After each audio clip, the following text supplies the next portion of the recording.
All right, it's our first preview show of the season, and it's live.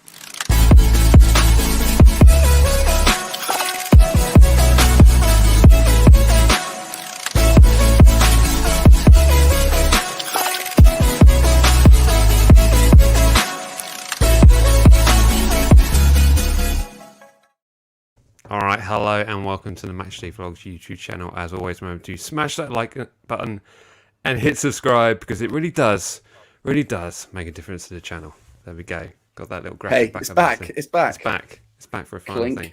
I haven't even got my laptop lined up here, so I don't know where I'm looking. There we go. Oh, so you nailed it then. You really are being professional. The last thing Mike said before we went on was, "Oh, I've missed it." So it's all it's all lining up over here with the pros. Indeed. With the big leagues, pal.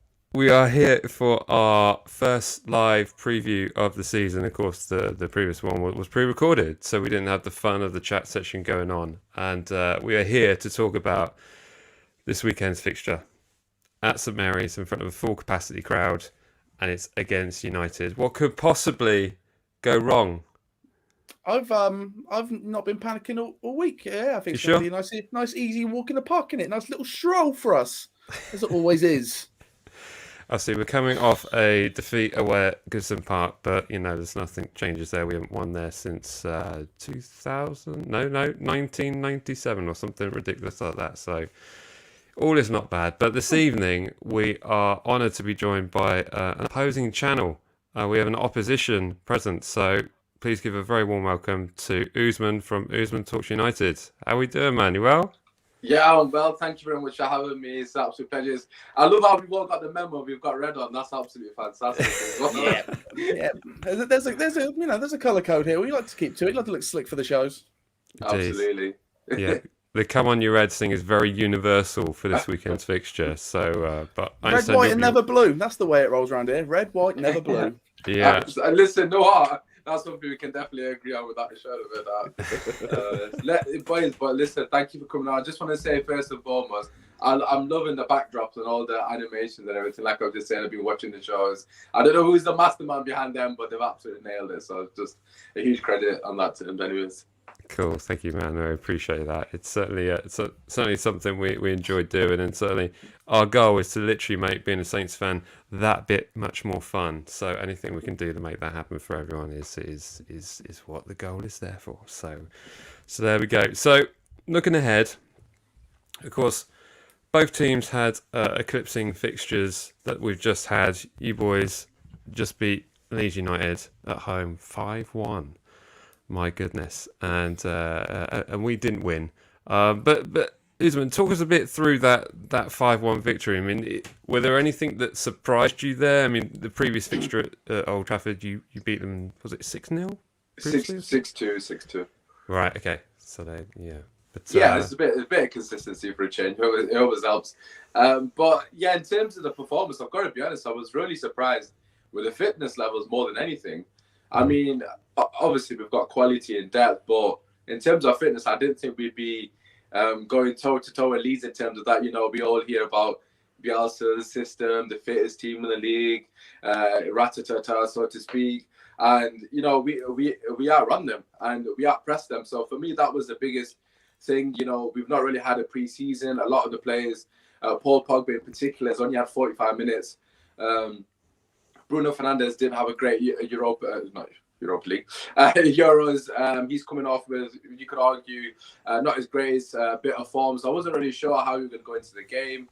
But we stepped up emphatically. And at the end of the day, that's what quality does. I mean, in the first half, yes, we were the better team.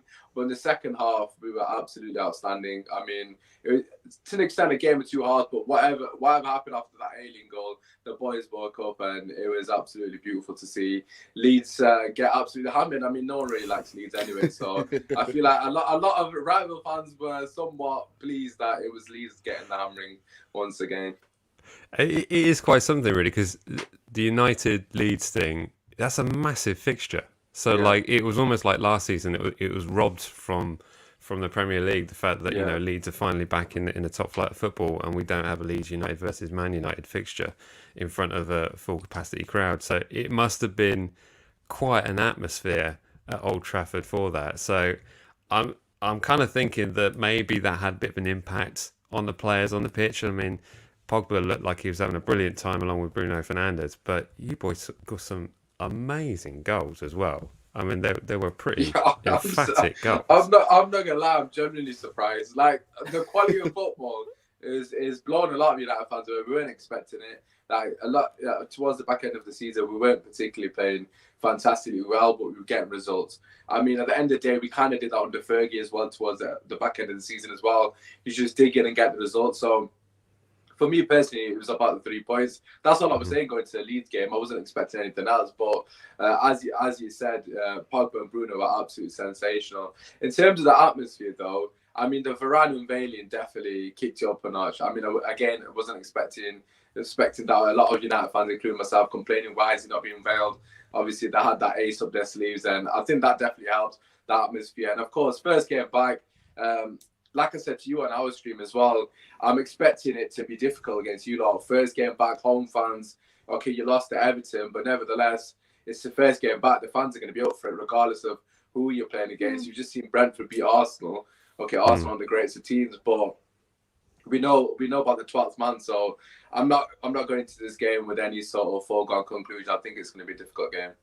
Yeah, absolutely. No, for those that don't know, we had a bit of a preview opposition over on Usman's channel last night, and I was totally outnumbered, but held my own a little bit there. So, but it was great fun for chat with all these boys in regards to that. But Jad, we were talking last night about how Southampton are going to set up, and do you see anything different? I mean, I think we're going to see some lineup changes from what we saw against Everton. Just that's a formidable thing. But how do you see us setting up against United on Sunday? Well, I sent you my outlandish team sheet last night. I was like, this is how you start every right back that we have, and as much as I would love to see Timo and Kyle Walker-Peters on the pitch together, I do think Kyle Walker-Peters will start. I think after that game we played against United last season at Old Trafford, I don't remember the score. It's just, I don't either. It's a close result. Ages ago. There's been so many games since then.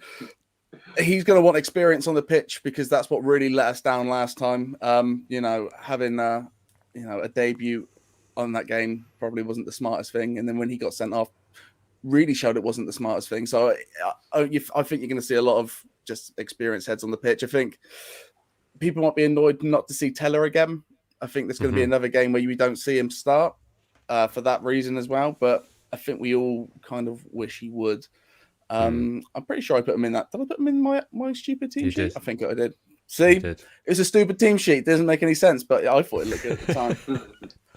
And it was what I was saying in our video on Tuesday night that it's that number six position is if Romeo and James Ward-Prowse are 100% fit, because they didn't look it in the last game, and if they're not fit, I'd rather you start somebody else and then bring them on rather than have them play haphazardly for most of the game. Yeah. But apart from that, I don't think it'd be too many major changes. I think it's the winger positions, isn't it? We've got so many people in there. Where you've got Gineppo, Teller, Redmond, Armstrong, Theo. There's so many options there, and you're never quite sure which one we're going to start, which is kind of a problem because we're back to that point again of what's our strongest starting 11. Right. Yeah. So it's going to be difficult.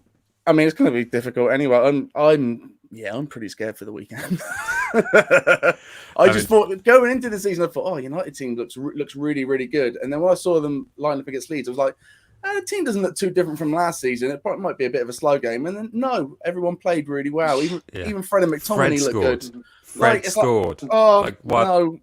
That did look really tight. And what's that? They got Varane to come in. Sick. Awesome. Yeah, this will be good. Sancho to play. I think Sancho might be starting this game, and I'm not going to lie to you. That's what I mean. When I look at that team sheet, and I'm going to see Sancho, Bruno, Pogba, Varane, Shaw, Maguire, Rashford, even Greenwood he looks so good. Everybody looks really good. You know, with the grads, when you've got like a large squad and you've got a lot of competition to play in, there's almost this certainty that there's a need for rotation. And when you're just beating a side like Leeds United 5-1, there's a thought process there, like why would you tinker with that? Why would you change with that? But Usman, the guys on your channel last night were even like complaining about certain players' performances and like, why did he start him? And it's like, guys, you just won 5-1. What are you talking Yeah, about? I think Dan James is the one, isn't it? Really, that a lot of people just. I mean, for me personally, I feel like we have to sell either Dan James or Jesse Lingard, because we just got too many players. I mean, this isn't even like a criticism on them, but I don't want Dan James to be sat on the bench for most of the season, playing one game a season. I mean, he should be going out and playing football. The same with Jesse Lingard, and there's just no space for them. As we mentioned, Sancho obviously plays one of the wide areas. We've got Martial, Greenwood. Obviously, we've got Rashford to come back as well. Pogba plays left wing. I mean, we've got so many options on the wing. They're not going to get any minutes. So with the Dan James thing, although he played fairly well, I just don't see how he starts. I mean, would you start Dan James over Sancho if that was your options? Like, it's night and day, isn't it, really? It is. But I guess, what I was alluding to is the fact that when you've got a squad that big and so many competitions are playing, you kind of have to rotate. And will that change your selection?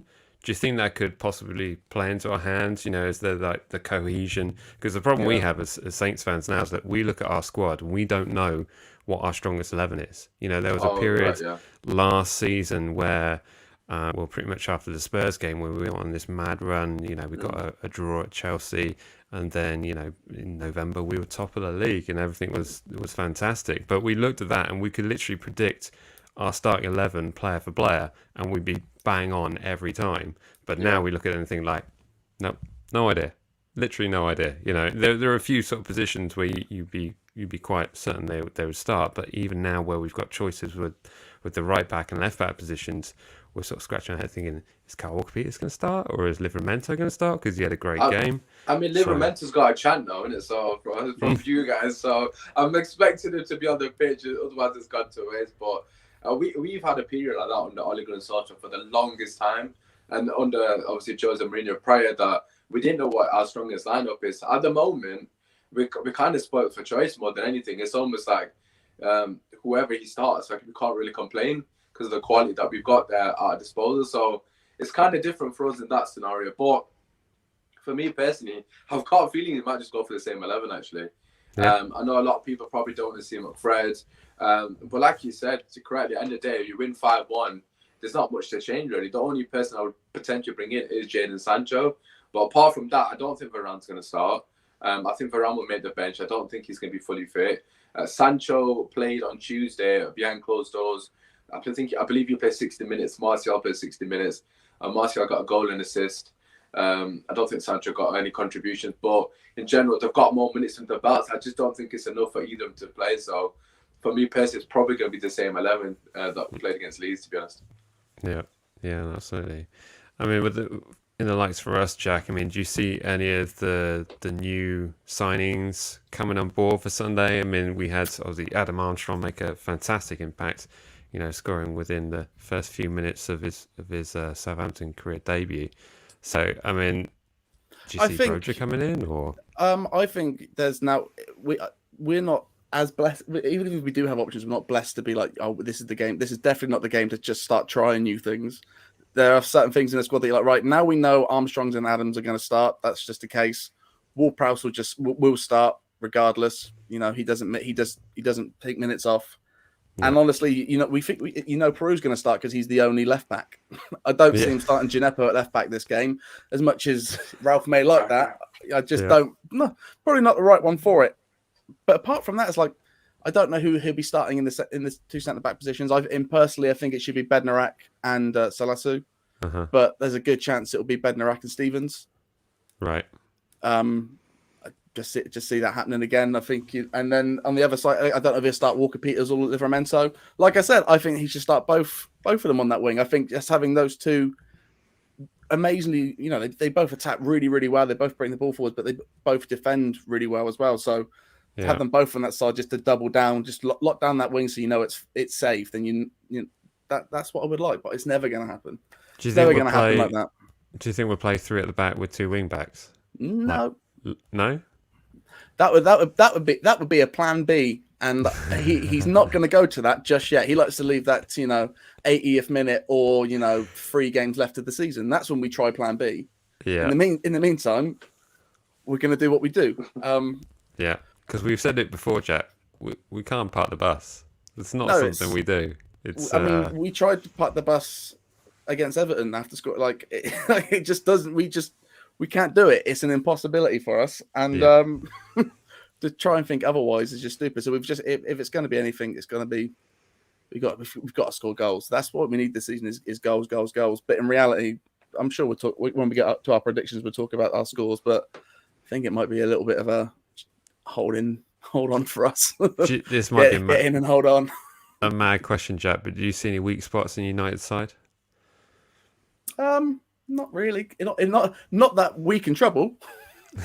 I actually do. I know exactly how you can trouble us. That's the funny thing.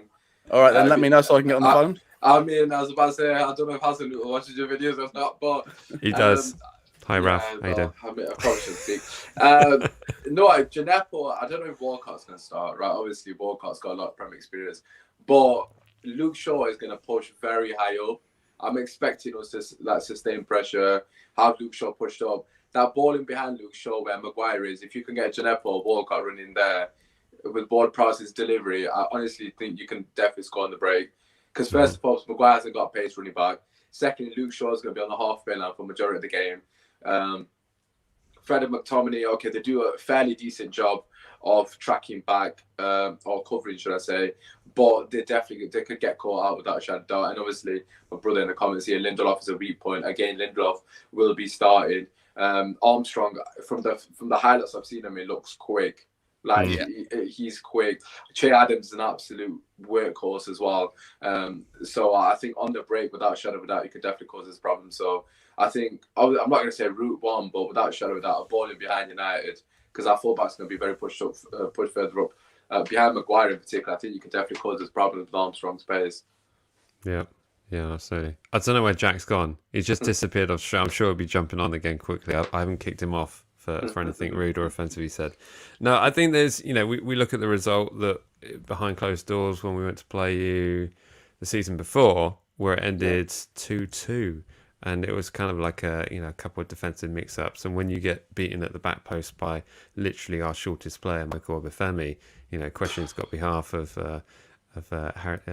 Maguire, and I think Lindelof was in and around there somewhere. So but it is an interesting sort of setup when you look at that regard to think like, maybe the United back line were their weak spots, and if your wing backs or your full backs are pushing high up the pitch, does that leave you wide open to the counter attack? Then, with the speed that Adam Armstrong has got, then anything is possible. But it's a conundrum to think up, really. But in terms of your strike force up front, I mean, who do we really need to be looking out for? I mean, as I mentioned, I think it's probably the only noticeable change will be Sancho for James, I would expect. I mean, it could potentially be Martial that comes in as well for James, and obviously Sancho's on the bench. But I said this on the preview against Leeds as well, to the lads that we had on from the Leeds channel. And I said to them, Greenwood's going to score 110% to them. And obviously, they didn't really think much of it. But I knew Greenwood would score. I think with, most of the chances he gets, he's very clinical. Even the goal he scored, I mean, for most players, that's his weak foot as well. It's a chance. Of course, it's a chance, don't get me wrong. But he's clinical. That's the only real chance he had in the game. He had to take 2 touches as well, compose himself. It's 1-1. It's a crunch moment. Let's just say he puts that wide. Obviously, we probably don't go into hammer him the manner which we did. That was a sort of, the thing that changed the game, so to speak. But I would, without a shadow of a doubt, of course, Bruno and Pogba are the main men. I think Pogba more so than Bruno, mainly because of his creativity. It's interesting that you guys said that you don't park the bus. I mean, you said you parked it against Everton, so to speak. I mean, I think that's your best option against us, to be honest with you. As you know from our show last night, we've massively struggled against low blocks. I'm not saying that we can't, of course, unlock the door, so to speak, but our track record would suggest that we definitely struggle more against a team that is well drilled. 2 banks of 4. I know you guys kind of play a 4-4-2 to an extent, which is kind of a bit of a 4-5-1 with Che Adams dropping in. If you played that 4-5-1 basically, with Che Adams obviously joining the attack on the counter, and a rigid five, so to speak, I think you'd get a lot more success. I know you guys kind of alluded to the fact that you need to go, if you play open, it's going to be a massive mistake, honestly. I don't know if you guys still play a high line. I remember you played a high line against quite a few of the so-called better teams. I remember Kane in particular absolutely terrorized you when you played a high line with that ball in behind for Heung-min Son. I don't know if he's disconnected again. So I don't know if that's still the case, but for me personally, your guys' best bet is keep it as tight as possible, force us down the wings, because we're actually not very good down the wings. You know, we haven't got much quality from wide. Obviously, Pogba potentially could be there, but in terms of crossing the ball into someone in the box, we haven't really got a focal point in the box to really go and obviously dominate the area. Obviously, Cavani is not going to be there, so I think the more you force us down wide, you'll have a lot of success in frustrating us, to be honest. Yeah, and I think that was the thing that frustrated us as Southampton fans, is that when we see things happening within a game that's not quite going to the initial plan, or stuff's clearly not working, it's the in-game management that can frustrate a lot of Saints fans, because we don't really see it from Ralph's side. And you know, there have been some changes that he's made that we're thinking, why would you even think about doing that? I mean, case in point, up at Old Trafford, you know, you get a player sent off, really you should be sort of thinking, okay, let's just not concede. But then to try and keep pushing forward and just leaving yourself wide open is, we all know what happened. It was. This is the thing with Hasenhüttl. Like a lot of people giving him praise, as you alluded to, that you were top of the table in November. But even after that period, after November, you guys were like top 8 for a long period. That a lot of people were really, you know, lauding how good Hasenhüttl was doing. I was one of them. I'm not going to sit here and lie that I wasn't. And this isn't to discredit him, but my thing with Hasenhüttl, and I said it consistently, was he's very naive in games. As you mentioned there with the in-game management stuff, just to come back to the Spurs game, because I remember that very clearly, that might be the worst management I've ever seen in my life. Like, it was so evident what Spurs were doing. I mean, they literally scored 2 goals with the exact same ball from Kane to Son over, because you were playing a high line. And I was almost baffled the fact that he didn't change it. And then they literally proceeded to score another 2 goals with the exact same method, kick the ball in behind, Son ran onto it. I mean, is that a consistent thing with the way Hasenhüttl seems to deal with his in-game management, so to speak? Yeah, I mean, I think also within that game, it was really to do with, like, there was a high line, but there was no press. And so we were giving them so much space, and it was just a real confusion of what it was really. So, but I think with the likes of, you know, when you get players that are, you know, getting sent off and then suddenly you've got to change things up. I mean, we had another circumstance away at Spurs last season where Danny Ings came off injured and he changed the midfield completely. You think, like, you don't need to do that. You just change what's going on up front because we're a goal up and everything's going great. Why would you mess up with anything else? Just stick another striker on. So yeah, bit confusing on that regard, but there we go. I've got Jack jumping in and out in the back end studio, but maybe he'll jump on board soon. By the way, just to let everyone know, in the membership section there is a login to join us if you want to have your say on this weekend's game. The member details how to join the membership is in the description of this video. Very simple to do so. Just helps support the channel also, so we certainly appreciate all of that. So let's get on to formidable. Should we do lineup predictions? Yeah, we could do lineup predictions first. I want to hear from yourself actually first. If that's okay. Okay, so I'm gonna resort to, because Jack's struggling to join us. I'm gonna give Jack's lineup prediction. He may have changed this, but we shall see. But Jack's lineup prediction, he thinks we're going to go with Armstrong and Adams up top, which I agree with. I think that's what it will look like. He's put Teller out on the left wing with Ward-Prowse and Armstrong in the centre. And here's the kicker: we've got Livramento on the right wing, then with Kyle Walker-Peters in the right back position.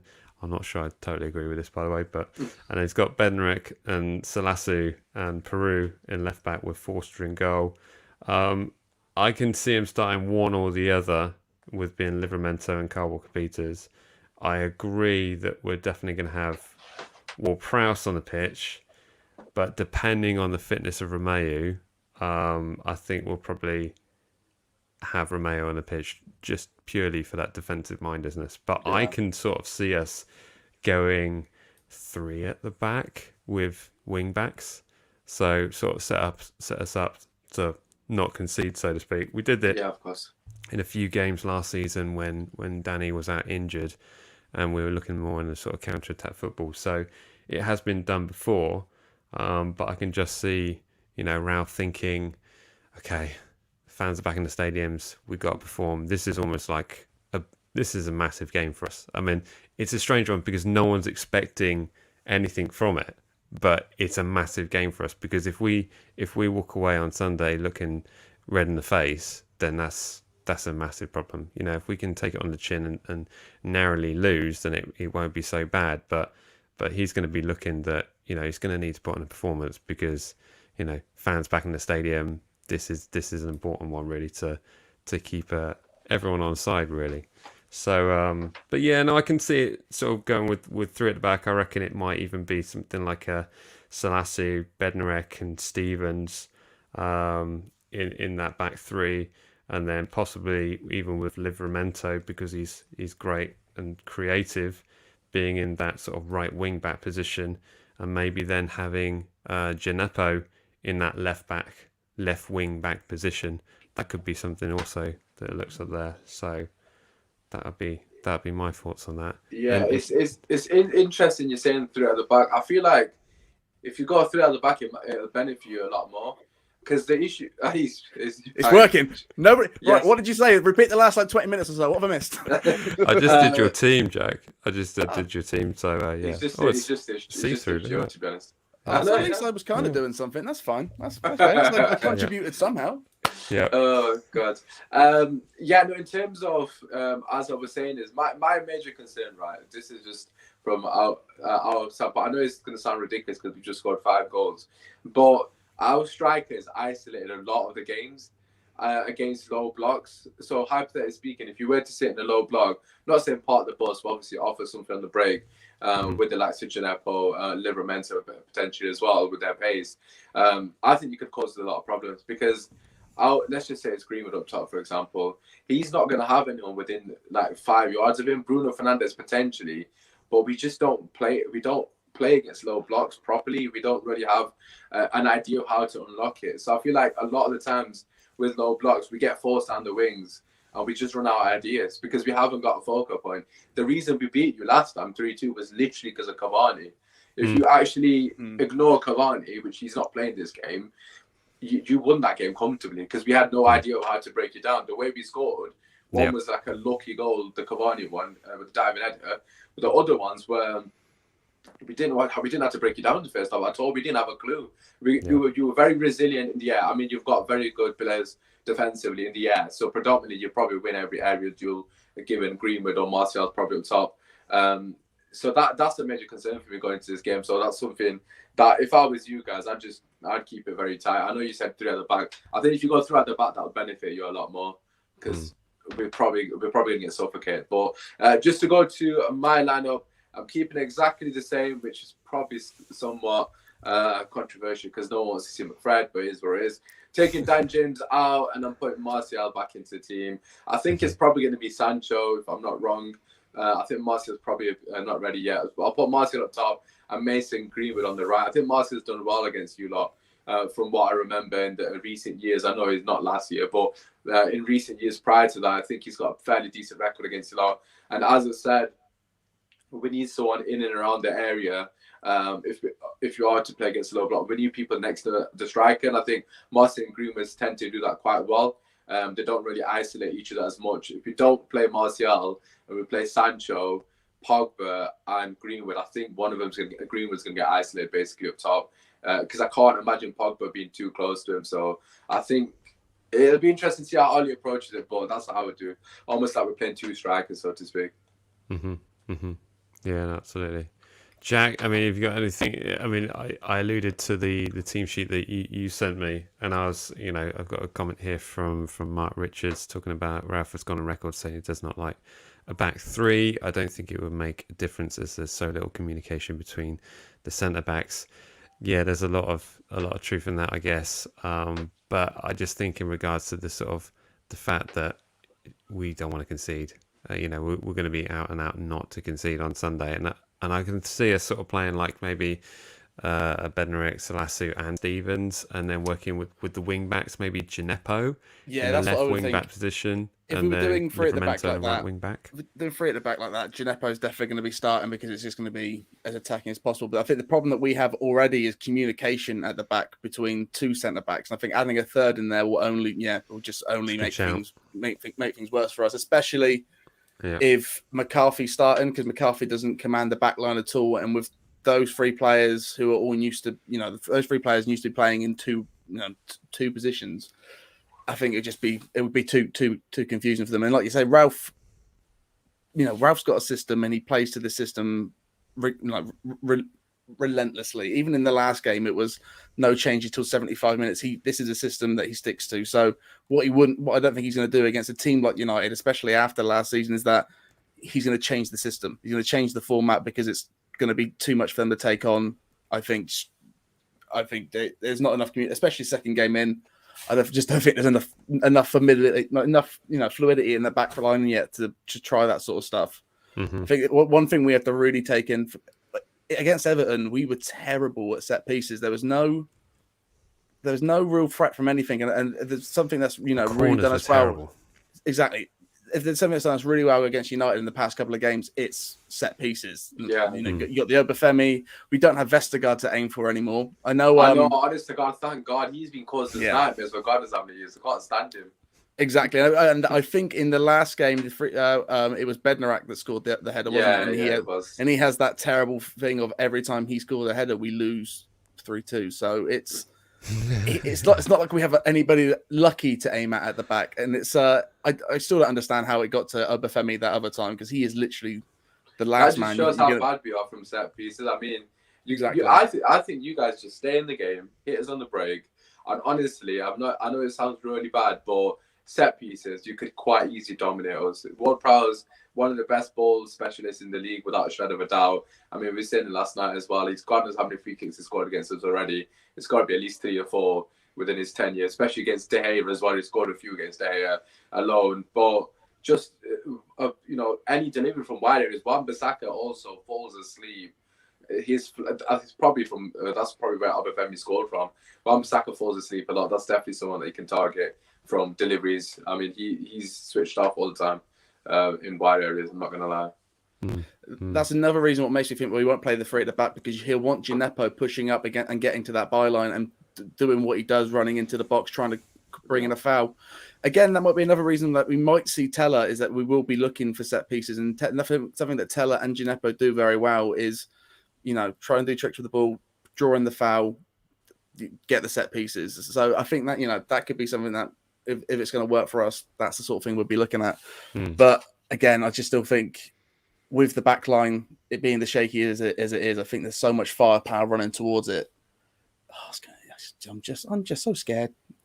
I'm so scared. It's so funny you saying that, right? Because obviously I should be sat here really confident, but I just know our track record of teams are getting that, set up really well. Like, I feel like you guys will turn up against us. Like, I feel like your players will be up for the game.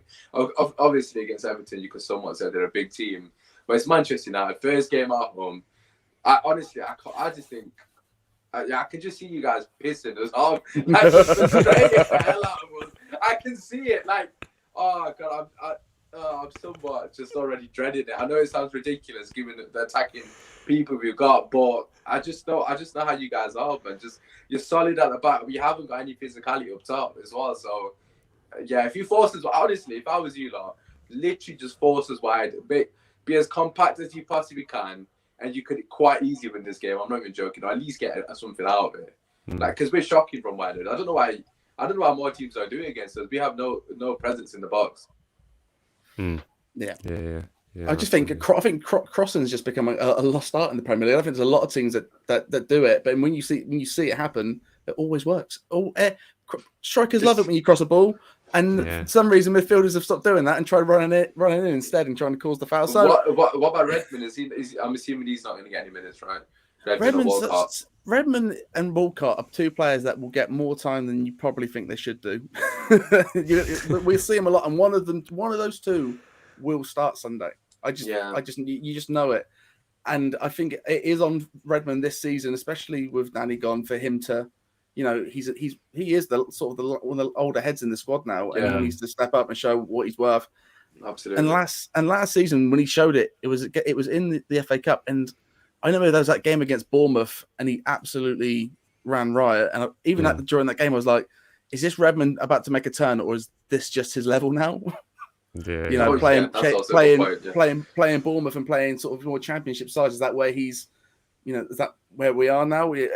It's hard looking at Redmond to see if he's going to make a difference in the game. But then again, he might just do it out of nowhere. Like It's that's tricky, that's 25 minutes, tired legs. If you're still in the game, Redmond, Walcott. I mean, it's not bad substitutions to have. Exactly, but I don't. That's the problem. They won't come on as substitutions. They're more likely to start, and if they do come on as subs, it's probably going to be about 80 minutes and not change the game. I think this game is all on Ralph, really. I mean, it's either if it's unless you know we're sat there at, you know, even if we're sat there 2-0 up at half time, if that somehow crazily happens, we can't hold on to that. So it's all up to anything that happens on Sunday. I think we're all watching Ralph, especially after the late subs in the last game. Yeah, there's a squad there that will go out on the pitch, and whether they do their job or not is to be seen. But it's how we're going to react throughout the game. It's all about the management of this game. That's either going to win or lose it. The problem you got with like the likes of Nathan Redmond is if he comes on as a sub, he always tries to do too much. Like when he came on as a sub against Everton, you could see he was helping back at the left back position, and Gineppo and him were tripping over themselves just because he was just trying to do everything and sort of be that player. Decision making is not great, is it, Redmond? No, it's not. And you saw the likes of Adam Armstrong, getting back involved in defensive duties and getting stuck in stuff like that, and it was working quite well for him. But it was almost just a case of watching Redmond, who's a fantastic player. He's clearly got promise. It wasn't so long ago that Pep was sticking his arm around him, luring him to Man City maybe. But it was just. I don't think that ever was the case. It was asking being helpful, maybe. That's what it was. Why'd you put in that hair to keep it so shiny? But I don't know. I mean, I think if we see Redmond come on as a sub, I don't think it'll be the same kind of sort of thing. But yeah, no. Let us know in the chat section what you think about the lineups. If you've got any thoughts on what we've said as well. But now is an important time of the show. I think we're going to move into our score predictions. Ooh. Big moves. Jack, you want to go first on this one? It's your turn this week, buddy. I went first last week, so I've got a bold one. I already gave mine on the United channel last night. Oh, but... you've gone bold. Well, I've gone boring, so you should definitely go first. Well, I'd say bold. I've gone with the goal scorer as well, and I'm going to put a caveat on this as well. I'm going to say 1-0 to Southampton. That's going to be an Adam Armstrong goal. And if it happens, I'm going to the Saints shop and getting an Adam Armstrong shirt. Boom. Well, here's the thing. You said pretty much the same thing to me just before we went on air during the Everton game. So is this just going to roll over every week now? Until every week. Same thing. I'll take that right now. Yeah, I honestly don't think you're wrong. I think if we're going to do it, it's going to be 1-0. It's going to be the same way we always we beat top 4 teams, top 6 teams, and that is we score a goal and somehow we manage through it. We just but I am saying that with the thinnest bit of thread. Yeah. But you did that for the Liverpool prediction, and you did it for the Man City prediction, and you even said Shea Adams to score his opening goal. Do you know what? You're right. I did do that. So, all right, it's going to be 1-0. Diallo's going to score from the halfway line because that'll annoy everyone. Oh my God. Diallo from the halfay line. Diallo, because you I know. Here's the thing. I know how much you hate him, Mike, and you wish he would leave. Because you've made it abundantly clear. I want the best for him. I want him to Mike. Prove me wrong. I rate that, Mike. Look at that. He's just thinking about others. He's just thinking about other people's best interest. No, he's not, because the best for what Diallo is Mike just wants him to leave. It's like that's well, it's better for you if you go to Blackburn, just go. But as I said, I can't remember. We said on a previous stream. He kind of reminds me of Højbjerg like 5 years ago. When he's on the pitch, he just makes me nervous, but maybe that's all going to change, and he's going to turn into this Oh, he's going to turn Yaya into prime. Toure, and Is it brutal role. Lamina, you guys? Is Lamina play for yourself? I can't remember. No, he's moved on now, Lemina's but he did.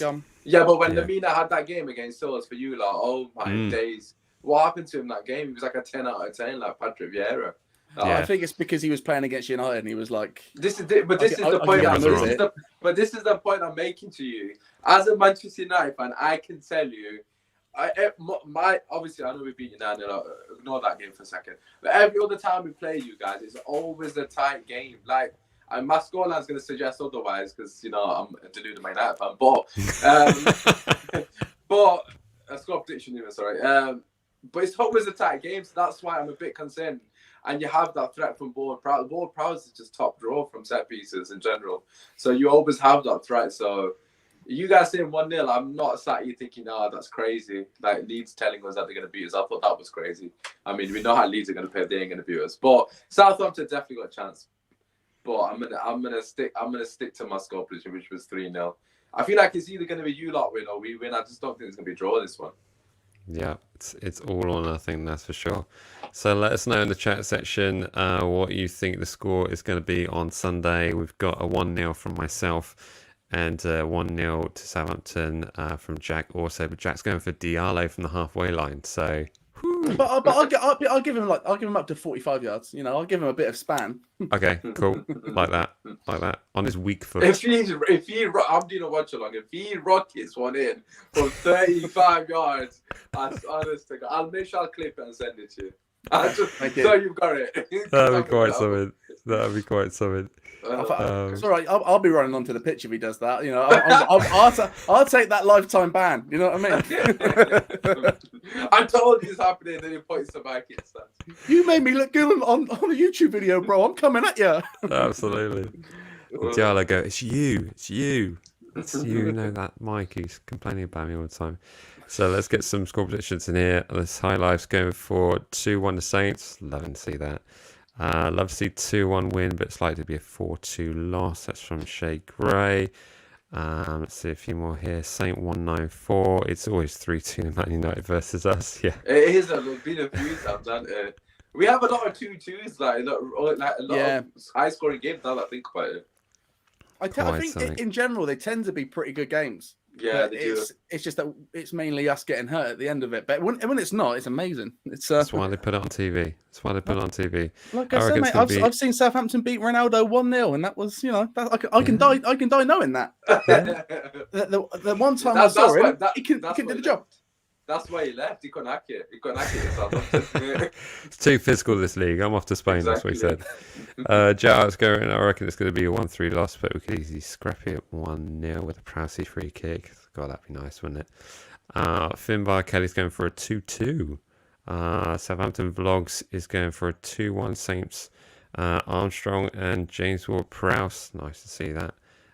Saint 194. I've already done that one. 3-1 Man United, I'm afraid. Steve be happy with 3. I think he knows which direction that's going. Tom's going for a 2-0 United. God, there's some realism in the chat here. My goodness. Come on, you're back your team, man. What is this? Yeah, regardless of what you really think, that every time back the team. These lot need to calm down. Is that Tom that said that? Yeah, Tom, grow up, mate. Come on. No sense. There we go, Jack. I like that. There you go. All I've said is this stream is I'm scared that we're going to lose this weekend. I still went, we're going to win 1-0. Like, you have to back it. My brother's got us going invincible every season until it happens. Yeah, every season I put a fiver on us to win the league, and when it comes in, I'm going to go nuts. But you know, apart from that, I'm happy to lose that fiver. I love the boundaries of this. Though you got Tom going for a 2-0 United, and you got Jacko going for a 9-0 Saints. That's the bar, like the span of what. Where are you boys on it? That's the question. Here's the thing: I'm less offended by a Southampton fan being realistic saying we're going to lose than someone saying we're going to draw. If you come in on this and giving a predicted draw, right on cue, Mark. A draw would be a great result. Mark, get out, mate. What's the point? A draw would be a good result. Let's be real. Listen, points on the board, Jack. Points on the board. If it was a draw, I'd be made for a draw. But if I'm predicting something, what's the fuck? A draw? Yeah. It's true. So, and if someone says a 0-0 draw, just get rid of the internet. Just no point of having it. You're no fun. So Go get aim some for the flavour. stars, Go you to the might land fridge. on the moon. You don't aim for the M27, do you? You might get some Exactly. arrows. So, Saints with 8-0 win. So there we go. There's a general consensus on the score prediction. So there we go. Fantastic. All good stuff. So any final thoughts? I did have a comment there in the chat session that I was going to bring up that was talking about has United had a COVID hit. Is that any truth in that? No, that's not. There's not any No. truth in that, sadly for you guys. Pure I mean, speculation. Lingard did have COVID. I don't know why no one else isolated, actually, which was a bit weird because he's been training and then he had COVID and he was out. I mean, he played all the pre-season game, got COVID, and then nobody else isolated, which I don't understand how that works. They start to just make it up as they go along, don't they? Like, you would think that most of the team would have to isolate or get a test, but I'm assuming that most of the lads were negative. But yeah, thankfully, no issues regarding that matter. Oh, sounds good. Sounds good. So, any final thoughts from you, Usman, on the game on Sunday? Yeah, if Ward-Prowse scores a free kick, I'm just sick and tired of this guy. Like, he needs to stop scoring free kicks with De Gea. He's the reason De Gea has lost his confidence. He keeps scoring past us, honestly. Even when he gets to him, he can't stop him. Legit, and it's almost a banger as well. It's like, Ward-Prowse, just give us a break. Like, just cut us some slack, mate. You've done us enough harm in the last couple of years, man. Just allow us 1 week off. But yeah, my overriding thoughts would be I'm somewhat worried about your set pieces in general, but not good at defending them. And obviously, as I said, your pace on the break. Gineppo is a threat without a shadow of a doubt. I think he's a bit underrated, to be honest. If you can just work out his decision making, you've actually got a really good player in your hands there. I'm a big fan of his, to be honest, and I have been for a while. But yeah, I think he's going to be your major threat on the break. But we'll have to wait and see. If you play expansive, boys, I'm sorry, it's going to be a long day for you. It's going to be a huge mistake if you do that. Yeah, absolutely. And from you, Jack, any final comments? I'm scared about United's press because that looked great against Leeds. Like, it really did. Of all the things I took away from that game, I was like, this is the first time I've watched United and gone, damn, that press was really great. That fitness looks there. Yeah. So I just hope that going into this game, the 11 that we field are 100% fit. That's all. If we can start off with that, we'll be in the right direction. And then Diallo's going to score an absolute screamer, and that's all. Then we'll all have fun and punch and pie and go home. It'd be great. It's what's going to happen. Put your money on it. Absolutely. It's what we do as Saints fans. We buy ourselves little nice things around these fixtures just so we've got nice things to think about other than what's maybe about to happen. But I think, looking at the game of the weekend, I think fitness is going to play a massive factor into this. I think, looking back at the Everton fixture, we had a serious fitness issue in the centre of the park, which then caused us problems when the second half came in. It just kind of fell apart, really. So it's all going to fall down to that. I mean, I think a lot of teams have been going out doing lots of pre-season stuff and even post-season, after the season started, doing lots of little friendly games just to sort of get themselves up to full fitness. So obviously with the international competition that's been going on over the summer, that's going to have effect of, when players are coming back into the squad and when they can be implemented in first team training, all that kind of stuff. So I just really think that Ralph is going to put all his eggs into this one and really go for it. So it's just down to us as a fan base to go there on Sunday and just make the noise, because let's knock about United away fans make a lot of noise, Villa away fans make a lot of noise, and we're just going to have to bring it as a home fan stadium. We're back in St Mary's, full capacity. This is our chance to really get behind the team and push this 1-0 Armstrong goal win home. That's all down on us, but no, we can feel positive about it. Mate, we're going to be back in our seats for the first time since right? March 2020, and I'm so excited to lean on my wall. I've missed that wall so much, man. Like watching the football like this has been all right, but there's nothing there. I've got new chairs, there's nothing there, so I'm so excited to get back to our wall. It's gonna be bouncing, lads. Honestly, God, enjoy the atmosphere, man. 100%. Yeah, we're most definitely looking forward to it. In fact, we've had to turn down a quite high profile watch along, just in favour of going to the game. But it's what we're about. First and foremost, team comes first, so that's what we'll be doing. Love to see that. Yeah, no, indeed. So no, all good. But Usman, thank you so much for joining us on this live stream Pleasure. preview of the game. Just to tell us a bit about the channel and where we can find you. Yeah, so regarding that channel, obviously, as you can see, Usman Talks United. This season, we've actually changed it. I mean, I'm just sick of talking about my United, to be honest. It's been no trophies. I'm getting bantered, so we've expanded quite a lot. We've got a lot of rival fan shows, so we've got like 3 rival fan shows. So it's a bit more related to all Premier League teams. So hopefully we get you guys on at some point as well, just to represent Southampton without a shadow of a doubt. I mean, we want to get as many different clubs involved because, you know, that's what it's about, and it's not just about one team. But yeah, thank you for having me on. Obviously, check out our preview with Mike. Absolute legend, held it down for Southampton fans. I tried my best to help him and not be too biased, but, you know, fair play to Mike. Fantastic, that's brilliant. Thanks so much for that. There's a question here from Tom. Can we do a live stream from St Mary's? We tried during one of the friendlies and did like a half-time thing on StreamYard, but the lighting was horrible. But I'm guessing with the full capacity, it's going to be very, very different in terms of us getting signal in the stadium. Yeah, but, impossible though. We'll definitely be there. We'll be doing something post-match also with the Oz app. So for those who don't know, Oz is a new fan channel, or fan-based app where basically it's like virtual rooms, virtual studios where we can basically connect with the fan base on that regard. So I understand, I've got a meeting with them tomorrow actually. I understand that app's going to be live for Sunday, I think. I find out tomorrow. So all the details of that. It's an OS app at the moment. It's going to be put out on Android as well. But we've got our own little virtual Soccer AM studio, which looks pretty cool. So there's little virtual versions of us, so we don't have to set up lighting and stuff like that. We can look pretty in cartoon mode and chat straight after the game. But I will be sending out details of that, and it will all go out on this channel, so we'll be able to find out all about it there. But again, Jack, thanks so much for joining us. Usman, thanks so much for joining us. As always, please remember to like, comment, and subscribe as always, and we will see you all in the next one. All right, cheers everyone. See ya. Bye. Bye.